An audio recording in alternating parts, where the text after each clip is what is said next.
சட்னி அரைச்சா மசாலா அரைக்க முடியல, மசாலா அரைச்சா மஞ்சள் அரைக்க முடியல, ஒவ்வொன்னுக்கும் தனி மிக்சரா வாங்க முடியும்? வேண்டாம், அல்ட்ரா சாய்ஸ் ப்ரோ இருக்கே, இந்தியாவின் அதிவேக 1000 வாட்ஸ் மிக்சர் கிரைண்டர், வினாடிகளில் கலையும் கரைக்கும் ஒரு சாய்ஸ் ப்ரோ போதும். இனி எதையும் அரைக்கலாம், அதை ஃபாஸ்டா அரைக்கலாம். தங்கமயிலின் தீபா வெள்ளி கொண்டாட்டம். நீங்கள் வாங்கும் ஒவ்வொரு 10 கிராம் தங்கத்திற்கு 40 கிராம் வெள்ளி இலவசம். கை நிறைய தங்கம், பை நிறைய வெள்ளி. தங்கம் வாங்க, தங்கமயிலுக்கு வாங்க. வரும் திங்களன்று தீபாவளி கொண்டாடப்பட உள்ள நிலையில் மக்கள் அனைவரும் தங்கள் சொந்த ஊர்களுக்கு படையெடுத்து வருகிறார்கள். ரயில், பஸ் என அனைத்திலும் டிக்கெட்டுகள் விற்று தீர்ந்து ஆம்னி பஸ் கட்டணம் கடும் டிமாண்டில் உள்ளது. சிறப்பு ரயில், பஸ் அறிவிக்கப்பட்டாலும் தினமும் ரயில்வே ஸ்டேஷன், பஸ் ஸ்டாண்டுகளில் கூட்டம் அலைமோதுகிறது.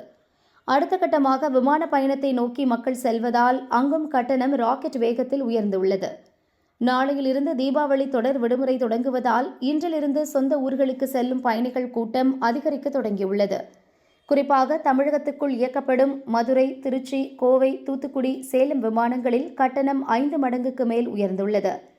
சென்னை டு சேலம் இடையே இன்று மற்றும் நாளை ஒரு டிக்கெட் கூட இல்லை. டெல்லி, கொல்கத்தா, ஜெய்ப்பூர் உள்ளிட்ட விமானங்களிலும் பயணிகள் கூட்டம் அதிக அளவில் உள்ளன. சென்னை டு மதுரை சாதாரண நாட்கள் கட்டணம் 3129 இருந்தது. இன்றைய கட்டணம் 17,683 வரை உயர்ந்துள்ளது. Chennai to Tiruchi 15,233, Chennai to Kovai 17,158, Chennai to Thoothukudi 17,053 என பயணிகளுக்கு ஷாக் கொடுத்துள்ளது. நாளை இன்னும் விலை உயரலாம் என எதிர்பார்க்கப்படுகிறது. கூடுதல் டிக்கெட் கட்டணம் வசூலிப்பது சிவில் விமான போக்குவரத்து உத்தரவுக்கு எதிரானது என பயணிகள் கூறுகின்றனர். நாங்கள் டிக்கெட் கட்டணங்களை உயர்த்தவில்லை, குறைந்த கட்டண டிக்கெட்டுகள் அனைத்தும் காலியாகிவிட்டன. உயர் கட்டண டிக்கெட்டுகள் மட்டுமே இருப்பதால் கூடுதல் கட்டணம் வசூலிப்பது போல் தெரிகிறது என விமான நிறுவனங்கள் தரப்பில் கூறியுள்ளனர்.